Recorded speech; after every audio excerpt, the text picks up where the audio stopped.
Presidente, gracias por recibirme en el despacho presidencial. Muchas gracias y muy amable. No, por favor, Sé que Franco. fue una semana muy importante para el gobierno, para la Argentina. Pero quería arrancar preguntando por el caso Lohan, porque hay un país atento y mirando, por lo menos hasta este momento que estamos haciendo la nota, no hay novedades y quería tener una palabra suya sobre esta historia. A ver, lo que se está haciendo es explorar algunas hipótesis adicionales y se está trabajando muy fuertemente, ya no solo en dos hipótesis, sino en varias hipótesis. No se está pudiendo revelar información porque eso pondría en riesgo la evolución de la investigación, pero se están explorando nuevas hipótesis. Así es que se está trabajando arduamente para, lograr encontrarlo. ¿Y cree que puede haber algún uso político? Allí, lo vimos en el Congreso, los diputados del kirchnerismo llevaron la foto. ¿Puede haber un uso político del tema o de la historia? Bueno, la respuesta la estás dando vos mismo con la pregunta. Es decir, si hay algo que ha caracterizado a la política es la miserabilidad, y en el caso del kirchnerismo lo hace de manera exacerbada. Pero bueno, son las reglas del juego, donde parte de la decadencia argentina es la decadencia en la cuestión moral. Es decir, los políticos en general y en particular el kirchnerismo no tienen problema de inventar mentiras o hacer cualquier cosa con tal de hacer daño cuando están fuera del poder y con tal de retener el poder. Así es que en ese sentido a mí no me sorprende nada. Lo importante es que uno esté tranquilo en la conciencia de que está haciendo todo lo habido y por haber para, encontrar a Lohan. Hay un antes y un después de la aprobación de la ley bases para el gobierno, y se empieza una nueva etapa. Hay mucha gente que dice, bueno, ahora sí, el presidente tiene la ley del Congreso. Nosotros ahora estamos entrando en lo que se llama la fase 2. ¿Qué es lo importante que tiene el hecho de que haya salido la ley bases? Mirá, la ley bases es 5 veces más grande que la reforma que hizo Carlos Menem en los 90, que fue la reforma más importante de la historia económica argentina. Si vos a la ley base le sumás el DNU, estamos hablando de una reforma que es 8 veces más grande que la reforma de Menem. Por lo tanto, te diría que en 6 meses hemos hecho más por la Argentina que lo que se hizo en los últimos 100 años. Eso es lo que tiene que ver con la cuestión estructural, y naturalmente eso implica poner un punto final a la decadencia que trae la Argentina en los últimos 100 años. Implica un salto en el ranking de libertad económica de aproximadamente 90 puestos. Por lo tanto, empezamos a parecernos a países como Alemania, Italia, Francia. Esto no es menor porque los países más libres crecen el doble que los reprimidos. El PBI per cápita es 12 veces más grande. Y además hay 25 veces menos de pobres en el formato estándar y 50 veces menos en el formato extremo. Por lo tanto, esto es un elemento fundamental para impulsar el crecimiento de largo plazo. Y si bien por el momento llevamos 800 reformas, o sea, enviamos 1000, quedaron 800, o sea, tenemos 3200 pendientes más. Así es que no vamos a parar hasta que Argentina sea el país más libre del mundo. Ese es el primer punto. El segundo punto tiene que ver con el manejo de la macroeconomía, lo que tiene que ver con el corto plazo.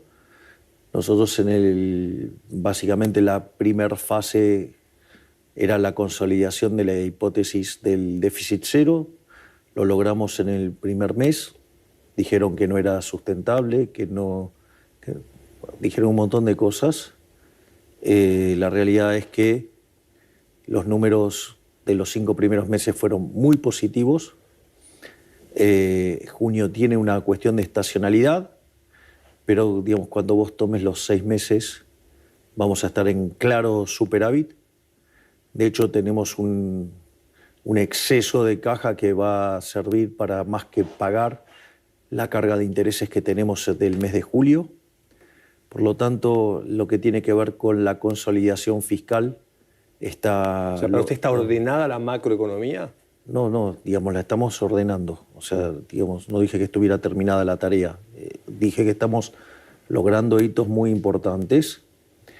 Por otra parte, en ese sentido, consolidar el déficit cero en la línea financiera implica que la relación deuda-producto no te va a crecer más, y eso es una condición de solvencia. Por lo tanto, tarde o temprano el riesgo país va a colapsar y por ende eso te va a generar un proceso en el cual se te impulse el crecimiento. Además, la economía claramente ha dado muestras de haber tocado un piso entre marzo y abril.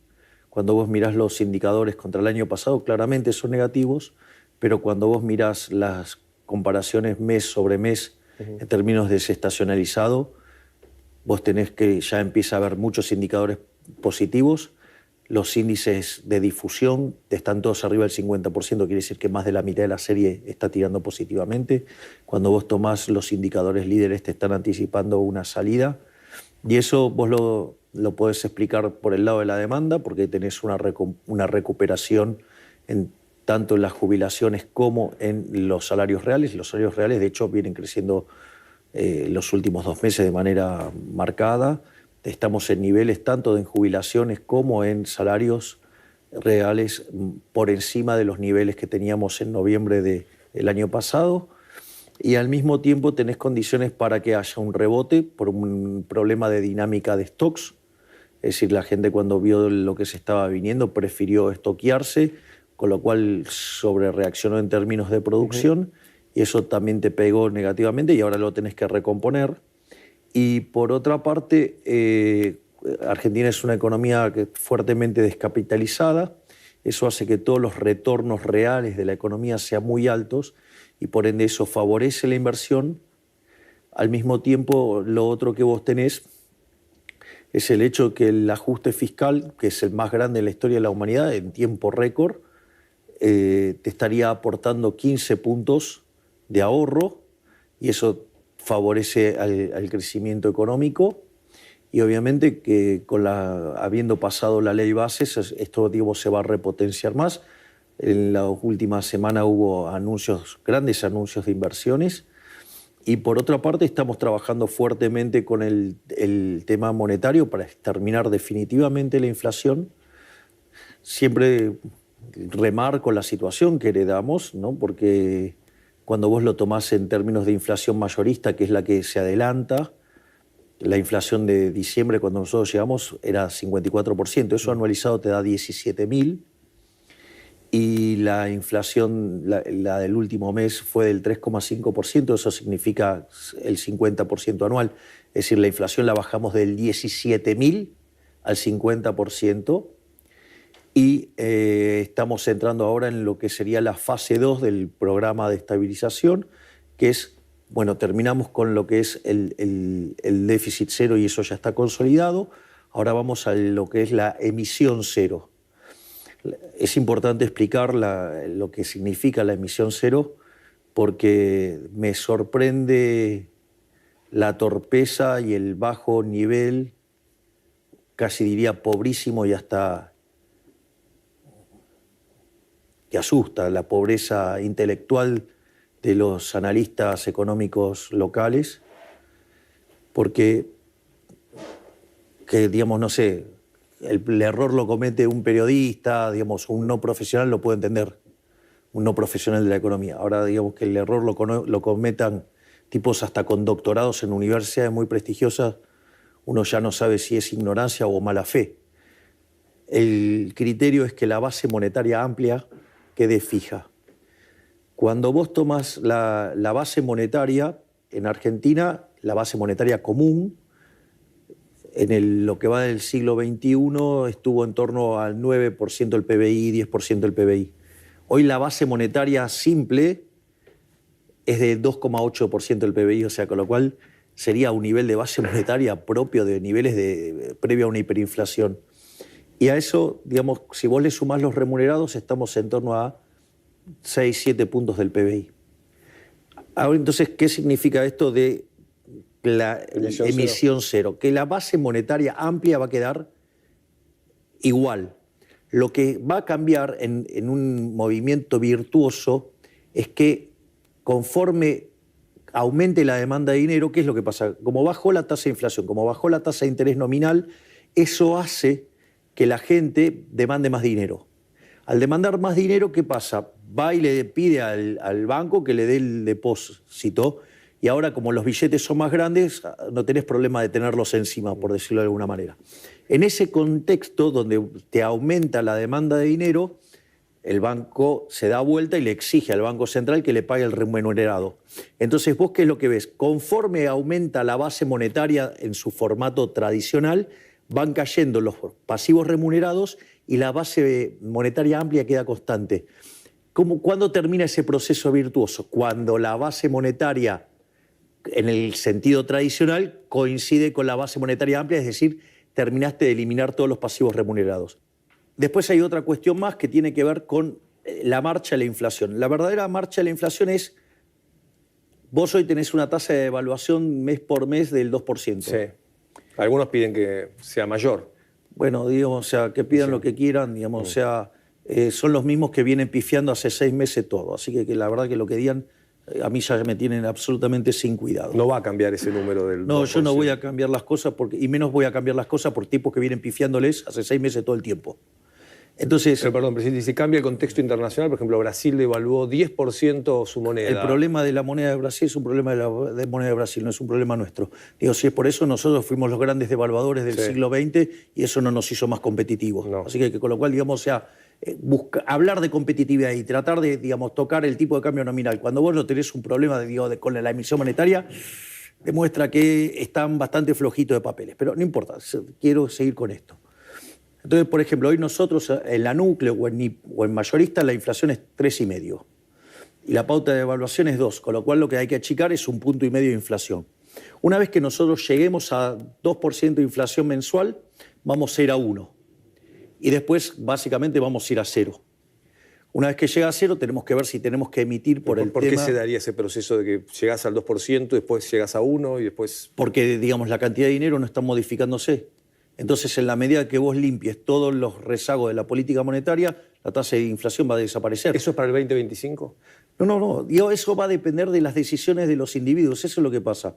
Si la gente de repente sale y demanda muchísimo más dinero, la tasa a la que cae la tasa de inflación es mucho más alta. O sea, mucho más acelerada.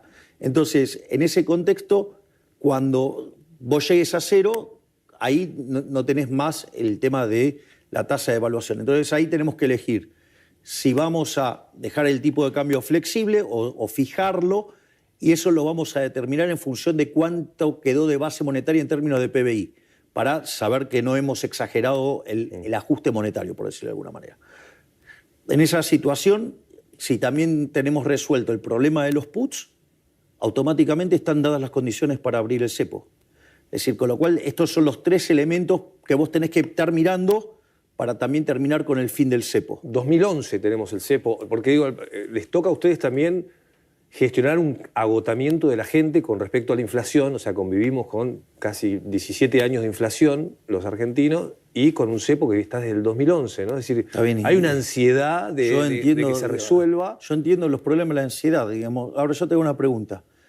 Tomá todos los videos, vos me has hecho notas antes y todo, videos míos hablando sobre la inflación. ¿Cuánto tiempo tarda para bajar la inflación? 18 meses. Ok, ¿cuánto llevamos? 6, 7. Y desde 17.000 la bajamos a 50. ¿Me comprendés lo que te digo? Es decir, nosotros estamos haciendo reformas estructurales para cambiar la decadencia de los últimos 100 años. Ahora, que eso sea instantáneo es bastante ingenuo.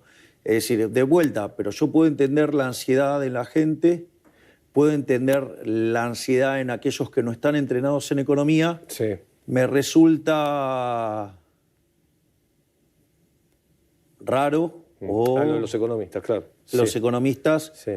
Pero bueno. Algunos dicen que se puede salir ya, otros dicen que no se puede salir del cepo. Sí, ¿no? Escuché a uno que dijo que se puede ir ya y le pegaron una patada en el traste a los 15 días cuando hizo los anuncios. Así el doctor López Murphy. Sí, bueno, por eso. Digamos que antes se fije cómo le fue a él en la historia. Digamos, antes de estar hablando opiniones. Es decir, si quiere tomar esas decisiones, que vaya, se presente y gane las elecciones y sepa lo que es estar sentado en aquel sillón. Y otros creen que no se puede salir del cepo, pero no hay fecha. O sea, usted no quiere dar una fecha hoy de cuándo. A ver, no hay fecha y voy a explicar por qué. Voy a explicar por qué. Y agrego esto a la respuesta que va a dar. Los que quieren invertir, ¿no están esperando justamente que pueda liberar el cepo para decir, bueno, voy a invertir porque sé que es un país confiable? Son dos cosas distintas. El primer punto es por qué no podemos dar una fecha. Porque esta no es una economía dirigista. Entonces, el proceso de estabilización que estamos haciendo nosotros es un proceso que no violenta los derechos de propiedad. Entonces, no tuvimos una hiperinflación previa, a pesar de que recibimos un contexto con las peores características de las peores 3 crisis de la historia argentina, porque teníamos un sobrante monetario de lo que era peor que el Rodrigazo, teníamos el balance del Banco Central en peor situación que el previo de la hiperinflación de Alfonsín en el 89, e indicadores sociales peores que los que teníamos en el 2001. Eso fue lo que recibimos nosotros. Primer punto. Segundo punto. No hubo una hiperinflación que generara la licuación de activos financieros de modo tal que estabilizar se vuelve muy rápido y fácil. No solo eso, sino que además, con el costo social que eso tiene, ¿no? Sí, claro. Hubieras visto la pobreza en 95%, o sea, una locura. Primer punto. Segundo punto es, tampoco hicimos controles de precios. Tampoco hicimos expropiaciones, como proponían muchos. Es decir, el problema de los pasivos remunerados nosotros lo estamos resolviendo a mercado. Y además tampoco fijamos el tipo de cambio, que es una forma de acelerar el proceso de desinflación. Entonces lo que estoy diciendo es, como todos estos elementos dependen de los individuos, fíjate que yo te hablo de cómo va cambiando la composición de la base monetaria y la contracara es que los bancos le pidieron emitir al Banco Central, pero lo hacen porque la gente le pidió los pesos a los bancos. Sí. Entonces, ¿qué es lo que pasa? En un sistema de libertad vos no lo haces por la fuerza, o sea, lo va decidiendo los agentes. Entonces, digo, el tiempo no lo puedo manejar yo porque como estoy obrando en un sistema de libertad, no lo sé. Digo, ahora, el mismo que dice que esto es imposible es el mismo que dijo que no se podía hacer un ajuste de más de un punto del PBI y que jamás dio una opinión de cómo se resuelve el problema de los pasivos remunerados. Entonces, está hablando de Carlos Melconian, lo nombro para... Sí, bueno, está bien, digo, por eso, bueno, está bien. Digamos, tipos que le pifiaron sistemáticamente. Es decir, un tipo que nunca llegó a nada en la política. ¿No? Digamos, o sea, entonces digo, ¿de qué me venís a hablar? Hablame de gente, digamos, que tenga la altura intelectual y política para discutirme algo. Porque si me vas a poner 4 de copas, digo, ¿qué querés que te conteste? Digamos, algunos plantean planes productivistas, es decir, bueno, que salgan que vengan inversiones y que la gente pueda producir más, que las empresas puedan... La ley base, digamos, ¿consigue esto? Digamos, ¿consigue esa confianza? Digo, de vuelta, yo creo que hay algo que no entienden. Digo, yo no voy a hacer planes productivistas. Digo, eso es de un tipo que piensa en términos socialistas. Sí, se lo dijo a los empresarios, me acuerdo. Digo, sí. O sea, eso es un dirigista. Digo, ¿vos te crees que yo soy un dirigista? Soy liberal libertario. La diferencia es que yo soy liberal libertario y no soy liberal libertarado. ¿Ok? Digo, es una diferencia no menor porque hay algunos que viven en Narnia. Entonces, digamos, y que le hacen mucho daño a las ideas de la libertad, porque como viven en Narnia, se olvidan de las restricciones y entonces proponen estupideces. Entonces, ni es cierto lo que dice el fracasado de López Murphy, y tampoco es cierto lo que dice el resentido fracasado de Melconian, que además son parte de la decadencia argentina, son parte del fracaso argentino. Los dos. Sí, no gobernaron ellos, digamos, gobernó el kirchnerismo 20 años también, ¿no? Discúlpame. Discúlpame. Más allá de que no esté de acuerdo con el análisis que hacen, digo... ¿Cómo, digamos, acaso no fue parte de la alianza López Murphy? Sí. Fue ministro de Economía, lo volaron en 15 días, anunció y lo echaron. Y Melconian, o sea, digamos, se quedó en boxes, digo, porque terminó yendo al Banco Nación y se fue. ¿Cómo que no? O sea, son gente que estuvo todo el tiempo, digamos, en la economía argentina. Entonces, digo, que me vengan a hablar. Digo, tipos que fracasaron rotundamente todo el tiempo. Bueno, está bien, digo, qué sé yo, escuchá lo que quieras. Hay mucha gente que también está preocupada por el tema de los precios. ¿Estamos caros en dólares? ¿Cómo lo ve como presidente esto de vas a comer y te sale lo mismo hoy que comer, no sé, en Europa o en Estados Unidos? Eso es una estupidez del tamaño de una casa. ¿Por qué? Porque en general te comparan un lugar caro de Argentina contra un lugar barato de Estados Unidos. Poné un lugar del mismo nivel relativo y vas a ver que las diferencias lo sustanciales que son. Pero como, es más, digo, esa es la parte fácil de aquellos que levantan ese argumento tan rudimentario. ¿Hay un problema de impuestos también? O por lo menos esto es lo que dicen muchos empresarios, ¿no? En nuestro país los impuestos son mucho más altos que en otros países. No sé, la mitad de lo que vale un producto es el 50% se va a impuestos o el 40% en algunos casos. Hay y usted muchas veces habló de esto, de bueno, el objetivo es ir bajando los impuestos. Pero yo estoy de acuerdo con eso. Pero vos para bajar los impuestos tenés que achicar el gasto público. Bueno, ¿quién fue el gobierno que más achicó el gasto público en la historia?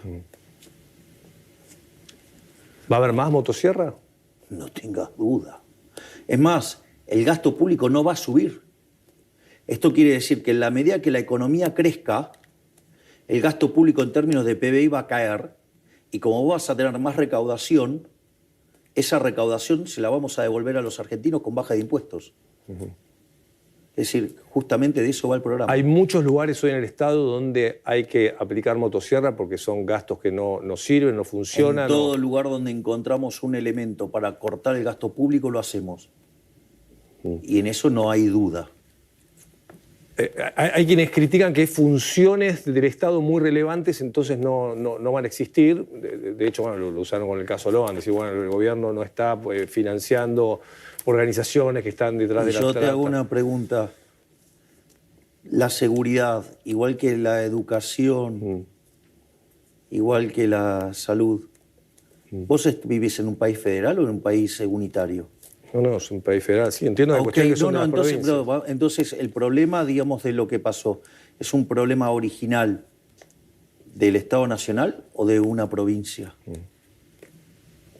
No, hay cuestiones provinciales, obviamente, sí. Ok, entonces, digamos, que después quieran hacer política y nos quieran cargar con problemas que son de otra dependencia, es otro problema.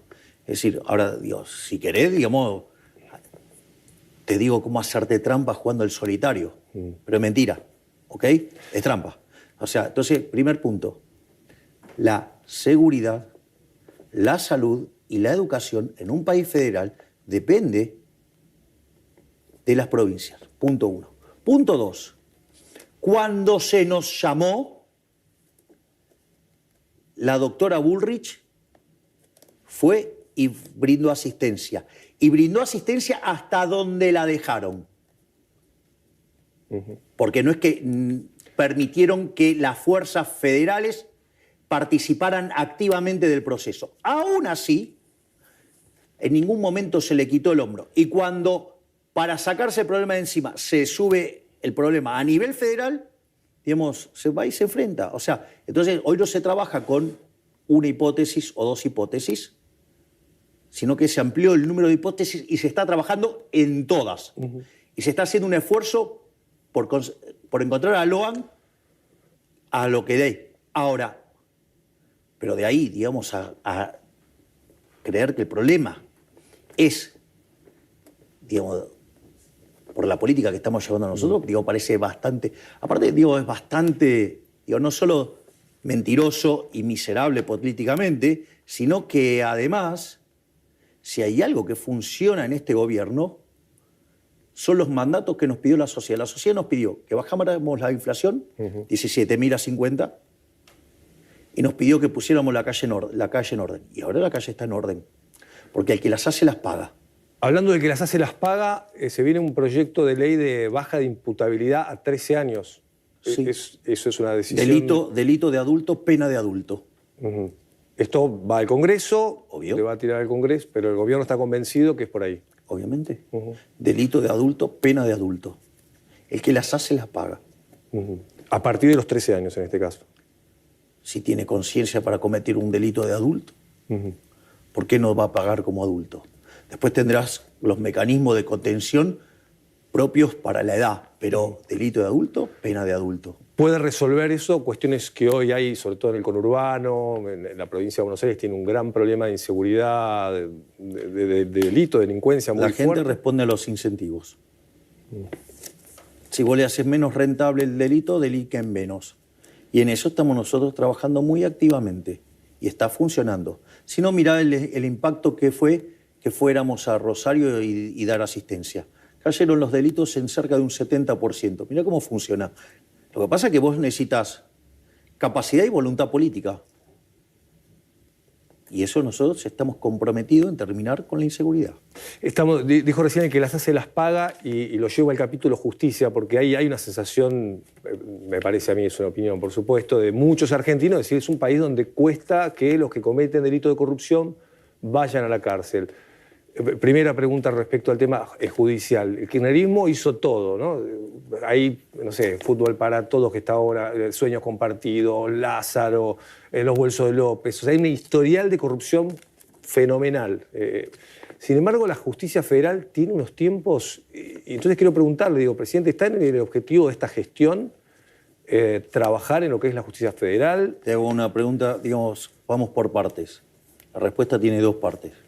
Pregunta, yo, ¿qué cargo tengo? Presidente de la Nación. ¿Cómo se llama ese poder? Ejecutivo.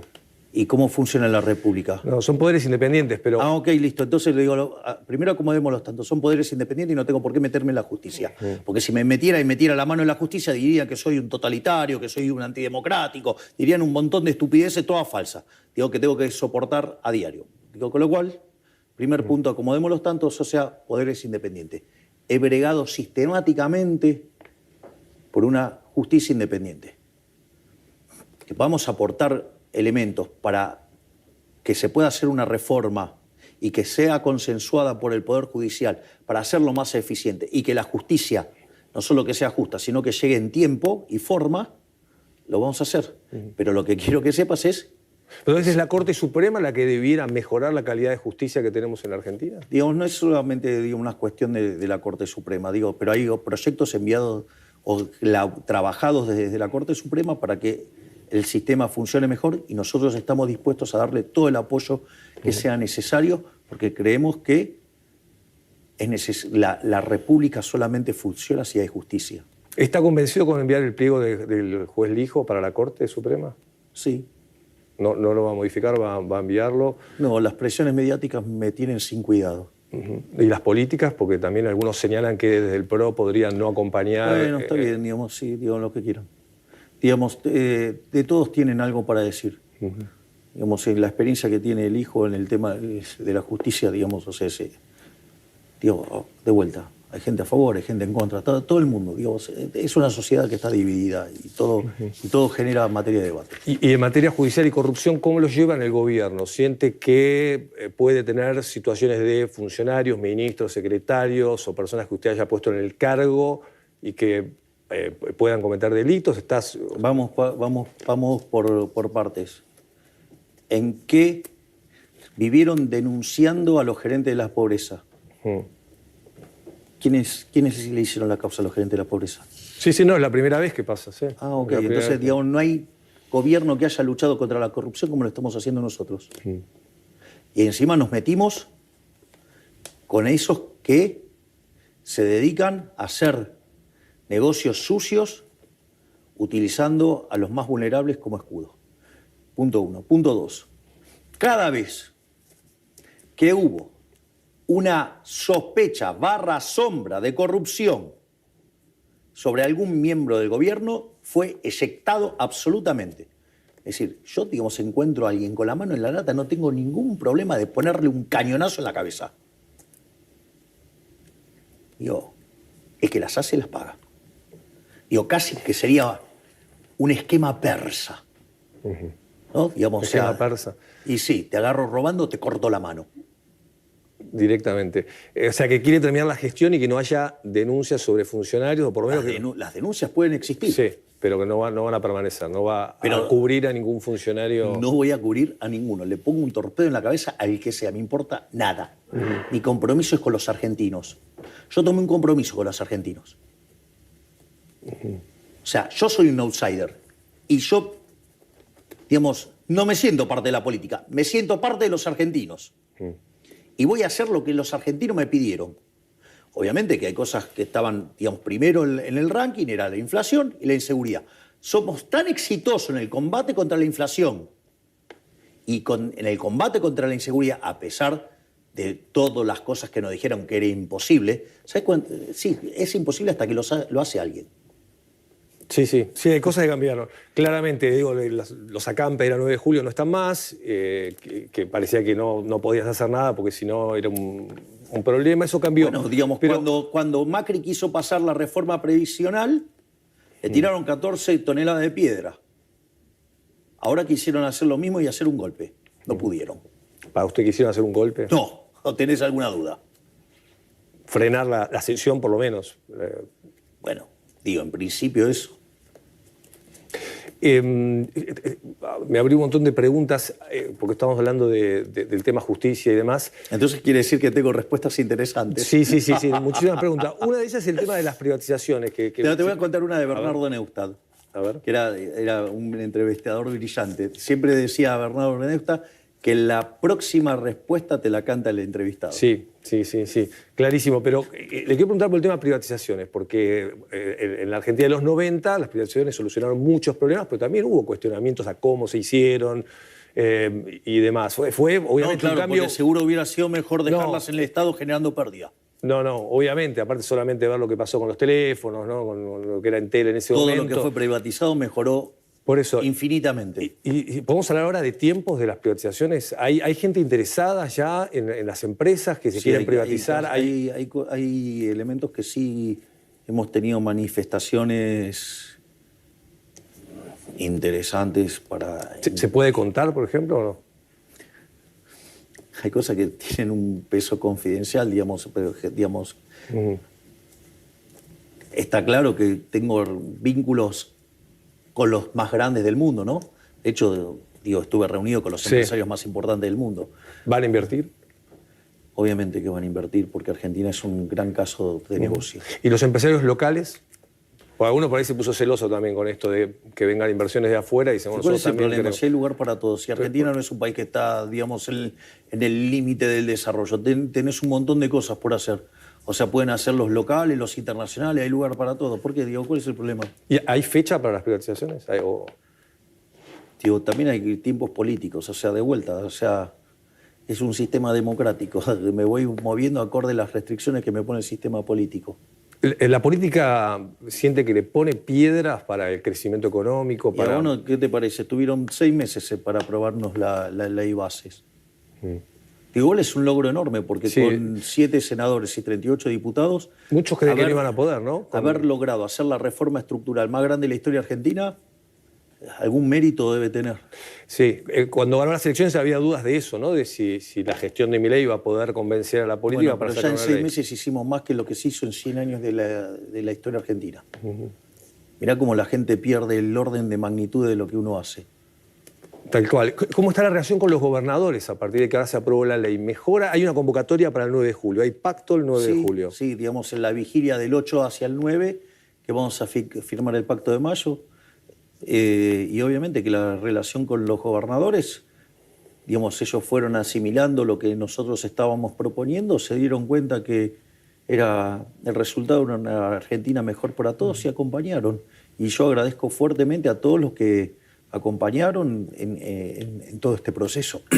El pacto de mayo, digamos, va a llamar ahora pacto de julio, se va a llamar, va a ser a la medianoche, en el comienzo del 9 de julio, del Día Patrio, en Tucumán. Ahí van a estar. Así es, sí. Y usted invitó a todos, a los expresidentes. Sí, hay una convocatoria. ¿Y confirmaron que van? Bueno, no sé, digo, el que quiera venir, va a venir. O sea, el que no quiere venir, no va a venir. Digo, yo no voy a estar obligando a nadie. Pero la invitación es para todos. Expresidentes, jueces de la Corte, gobernadores. Todas las fuerzas que integran el arco político argentino. Y eso le iba a preguntar. Usted asumió con un objetivo muy claro, bajar la inflación, lograr algunos objetivos económicos muy relevantes para los argentinos, inflación y seguridad, pero ahora el año que viene hay elecciones de nuevo. Entonces digo, y va a necesitar seguramente poner ahí el foco. ¿Eso cambia un poco los objetivos de la presidencia de la Nación? Es decir, poner el foco en, bueno, mirá que el año que viene hay que ganar las elecciones. Ya vimos lo que fue el gasto público de la campaña pasada, donde se usaron, ¿no?, en definitiva, fondos públicos para hacer campañas electorales y fue perjudicial para el objetivo de bajar la inflación. Yo lo voy a poner en estos términos. Si alguien te hubiera dicho que con la estructura política que teníamos, sumado a que queríamos hacer el ajuste fiscal más grande de la historia de la humanidad, ¿vos qué hubieras esperado que pasara con mi imagen? No. Parecía que podía caer, obviamente. Aparte, usted había advertido que marzo y abril iban a ser meses muy duros, lo fueron. Y ahora estamos rebotando.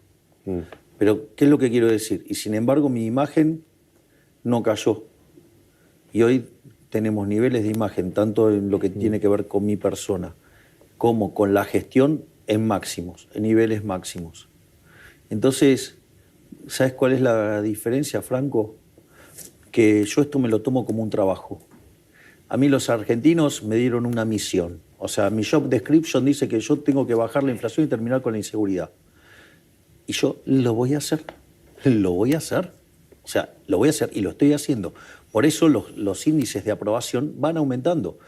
Porque además, hoy, cuando nosotros llegamos al poder, los dos problemas más acuciantes para la gente era la inflación y la inseguridad. Tal cual. Bueno, hoy están tercero y cuarto.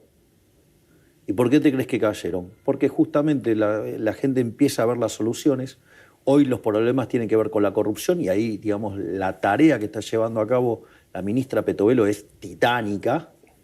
Y por otra parte, enfrentar los problemas de la pobreza. Y está claro, digo, en un país que tiene 50% de pobres, claramente te debes que ocupar de eso. Y estamos en eso.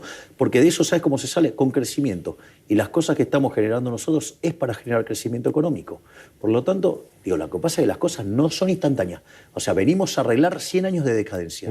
Lo dije en Rosario, en el monumento, al pie del Monumento de la Bandera.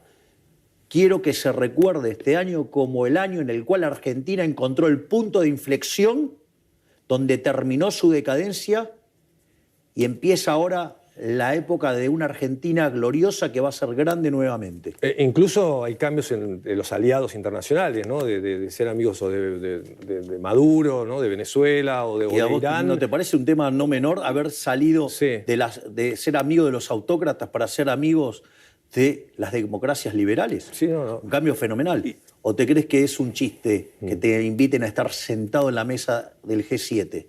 No, fue muy importante. No, pero Milei viaja. Me senté en la mesa del G7.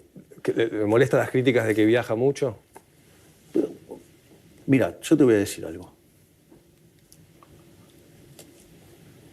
Moisés, ya habiendo salido el pueblo hebreo de Egipto, cuando se levantaba temprano, decían que se levantaba temprano porque estaba peleado con Séfora, con la mujer. Cuando se levantaba tarde decían que estaba haraganeando.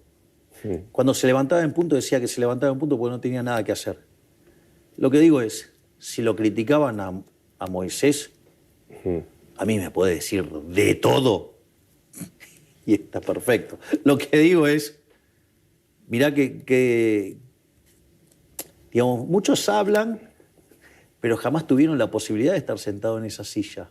Entonces, o sea, es como que vos quieras comparar a Bilardo, a Bianchi con un Gil que habla en el café.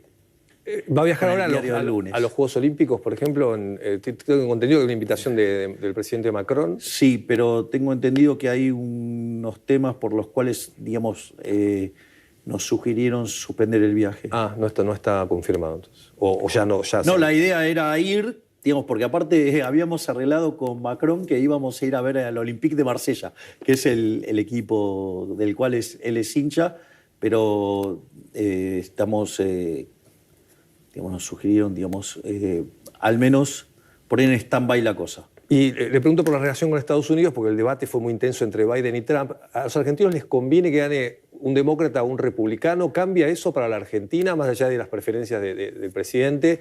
Pero esto yo lo dije siempre. Más allá de mis preferencias, yo he decidido que Estados Unidos sea un aliado. Digamos, entonces, de vuelta, estoy del lado de las democracias liberales, no del lado de los autócratas. Pero cambia para los argentinos si gana un demócrata o un republicano en las relaciones, en la economía, en la ventaja para poder, no sé, exportar, para tener un acuerdo. Hay un acuerdo del NAFTA también en el Senado. Todo depende de quiénes son los actores con los que se acompaña cada presidente. Entonces, digamos, ex ante te parece una cosa, después puede ser otra. Lo importante es que nosotros mostramos una vocación de aliado. Y eso sí es más importante, porque es así como vos conseguís cosas. 2, 3 preguntas finales importantes. Una, la relación con Macri, que todos nos preguntamos cómo marcha. Macri no habla hace bastante tiempo, acompañó la ley Bases, pero... De hecho, el PRO ha sido un elemento extremadamente importante en la aprobación de las leyes. Han acompañado sin fisura. Yo estoy muy agradecido. Han hecho un trabajo fenomenal. Estoy muy agradecido a muchos diputados del PRO, como ser el caso de Cristian Ritondo, de Silvia Los Penato, del Colo Santilli, de la propia María Eugenia Vidal, con quien yo tenía grandes diferencias, o, digamos, ni que hablar con el diputado Iglesias. Con el diputado Iglesias hemos estado juntos tanto en lo que fue la gira del G7 como la reciente. Ha tenido una labor destacadísima en términos de no solo mirar el problema en la cuestión comercial, sino también en la cuestión geopolítica. También hay alguien, digamos, con que también tengo una excelente relación y trabaja muy bien, como es el caso de Hernán Lombardi. O sea, lo cual tengo mucho agradecimiento hacia el PRO y, bueno, y en algunas cosas nosotros trabajamos muy integrados, ¿no? Digamos, la relación, por ejemplo, la forma en la que están integrados en el gabinete, tanto la doctora Bullrich como el doctor Petri, labura, es un trabajo que funciona muy, muy bien. O sea, y estoy orgulloso. Pero en términos electorales, el año que viene, cuando haya elecciones, ¿cómo se van a manejar ahí? ¿Van a competir? No, yo creo que vamos camino hacia una fusión de las fuerzas y bueno, en esa fusión, si hoy fuéramos a una elección fusionada, estaríamos sacando el 57% de los votos. Con lo cual, imagínate, digamos, con la inflación más baja, con la economía recuperando y con la calle en orden, creo que estamos para hacer muy grandes cosas. Comparten el electorado, eso está claro, ¿no? De alguna manera, mucha gente que lo votó en la segunda vuelta había votado antes a Patricia Bullrich, por eso. Pero puede haber dos cabezas, por ejemplo, Macri fue expresidente, es el presidente del partido, se supone que no, entonces...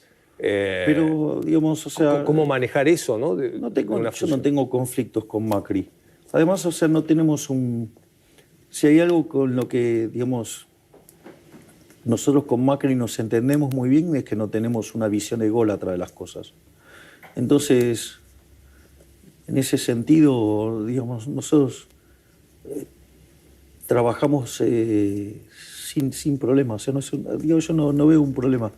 Mi vínculo con Macri, digamos, o sea, es cierto que hace como 2 semanas que no hablo con él, pero estuve de viaje, tuve una agenda un poquito...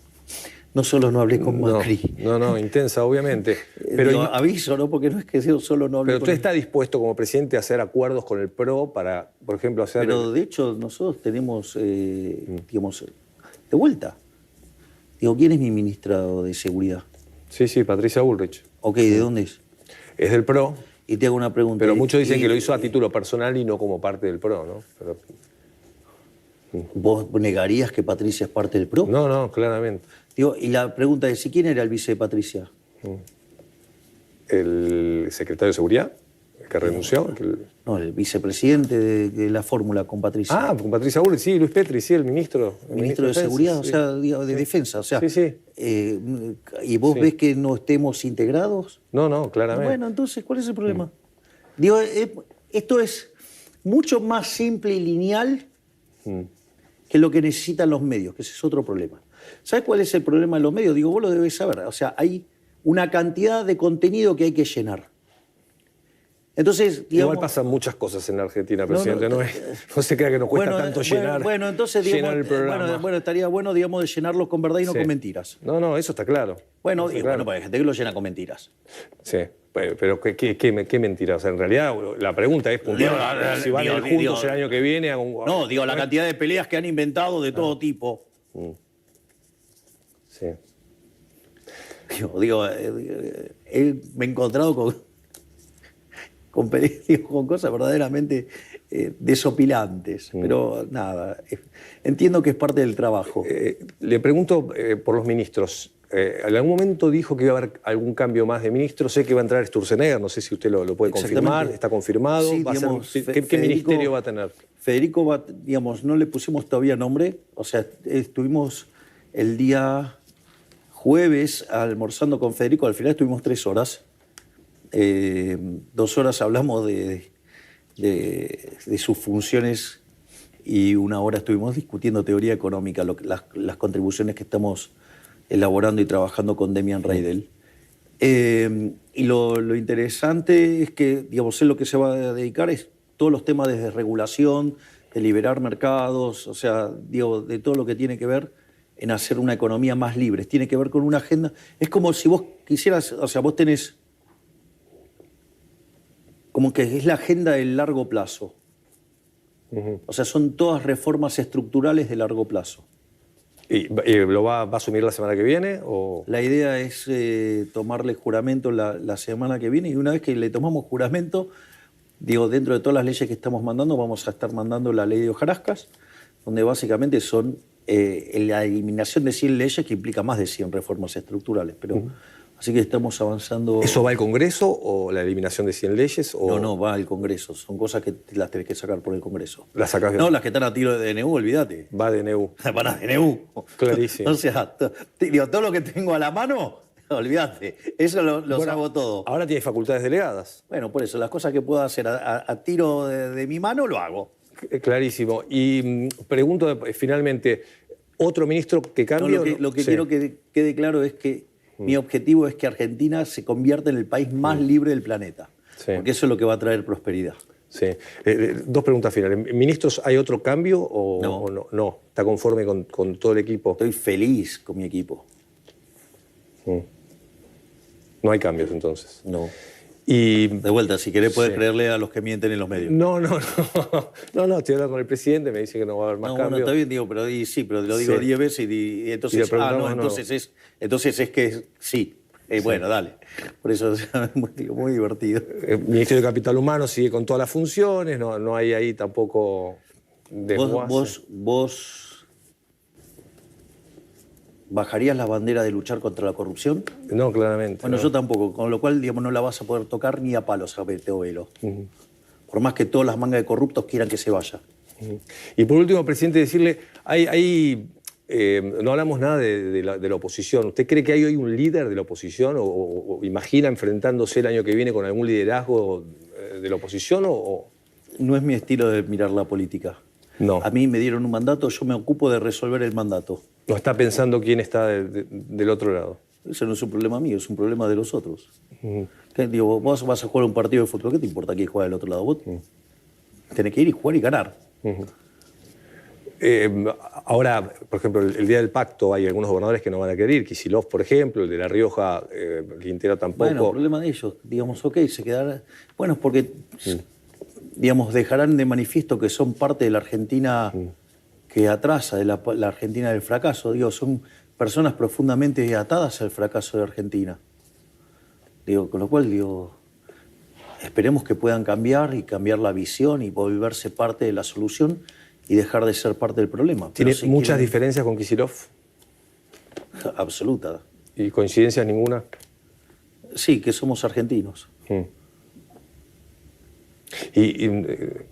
Perdón, pero el tema coparticipación, tanto para la provincia como la ciudad que están reclamando que la nación no les envía fondos.